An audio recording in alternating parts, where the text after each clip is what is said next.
Namaskar students, I am Varsha Gupta. We are discussing about chapter number 3 changing earth and today's topic is types of volcanoes. हमारा आज का topic है volcanoes के कितने type के होते हैं। इससे पहले वाले वीडियो में हमने वॉल्केनोज के बारे में डिस्कस किया था।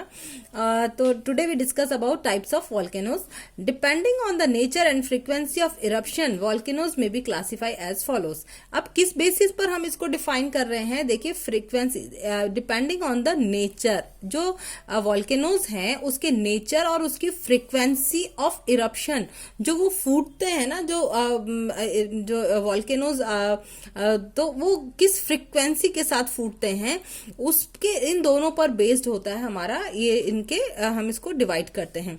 तो फर्स्ट हमारा है एक्टिव और लिविंग वॉल्केनोज, है ना। There are 3 types of volcanoes.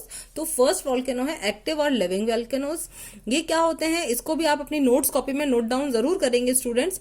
Which have erupted frequently in the recent past and are expected to erupt further any time in future. ऐसे वॉल्केनोज जो कि इरप्टेड फ्रिक्वेंट, जो कुछ समय पहले ही इरप्टेड हुए हैं, मतलब फूटे हैं, and are expected to erupt further any time in future. और इनसे ये ऐसा संभावना की जा रही है कि ये कभी भी आगे फ्यूचर में इरप्ट हो सकते हैं। तो ऐसे जो वॉल्केनोज हैं ये क्या कहलाते हैं, हमारे एक्टिव और लिविंग वॉल्केनो कहलाते हैं। तो जो ये एक्टिव और लिविंग वॉल्केनोज होते हैं इनके नाम क्या क्या है। माउंट एटना इन इटली, है ना, इटली का है माउंट एटना, और माउंट किलियाओ इन हवाई, है ना, और Cotopaxi in Ecuador, Barren Island in India and Fournaise Peak in Indian ocean.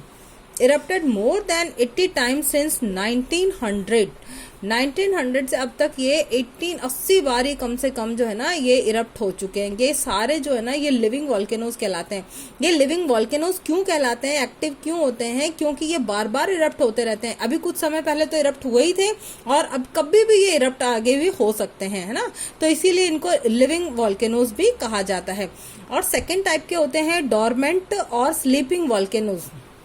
अब नाम से ही पता लग रहा है ना, स्लीपिंग है ये, तो स्लीपिंग है यानी कि सो रहे हैं अभी ये, लेकिन मरे भी नहीं है, खत्म भी नहीं हुए, कभी भी जग भी सकते हैं, है ना। तो डोरमेंट और sleeping volcanoes which have not erupted for centuries, जो कि सालों से नहीं इरप्ट हुए हैं, but may still do so, लेकिन ये कभी भी इरप्ट हो सकते हैं। Mount Vesuvius in Italy. अब इसका देखो ये क्वेश्चन आपके आ सकते हैं कि राइट द 3 एग्जाम्पल्स या 2 एग्जाम्पल्स ऑफ स्लीपिंग वॉल्केनो या लिविंग वॉल्केनोज। तो आपको इनके एग्जांपल्स भी ऑल्सो लर्न होने चाहिए। ओके, तो Mount Vesuvius in Italy, Fujiyama in Japan and Haleakala in Maui in Hawaii, है ना। ये सारे जो हैं कौन से हैं, स्लीपिंग वॉल्केनोज हैं, जो कभी भी जाग सकते हैं, यानी कभी भी ये इरप्ट हो सकते हैं। वर्ल्ड्स लार्जेस्ट डोरमेंट वॉल्केनो, है ना, ये जो हवाई का वॉल्केनो है ये वर्ल्ड का सबसे बड़ा लार्जेस्ट वॉल्केनो है। और तो थर्ड है एक्सटिंक्ट और डेड वॉल्केनोज, है ना। ये क्या होते हैं, ये मर चुके हैं, ये कभी बहुत सालों हजारों साल पहले ये इरप्ट हुए थे, लेकिन अब इनके इरप्ट होने के कोई चांसेस नजर नहीं आ रहे हैं।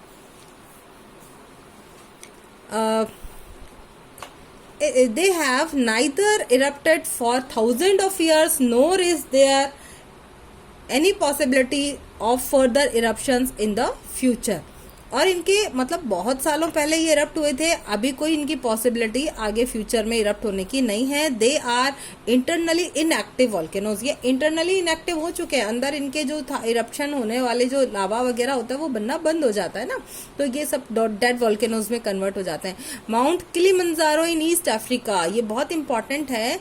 डेड वॉल्केनोज का जो सबसे बेस्ट एग्जाम्पल है Kilimanjaro in East Africa and Cerro Aconcagua in Argentina are extinct volcanoes, है ना। ये जो एग्जाम्पल्स हैं इनके ये आपको लर्न करने हैं जरूर।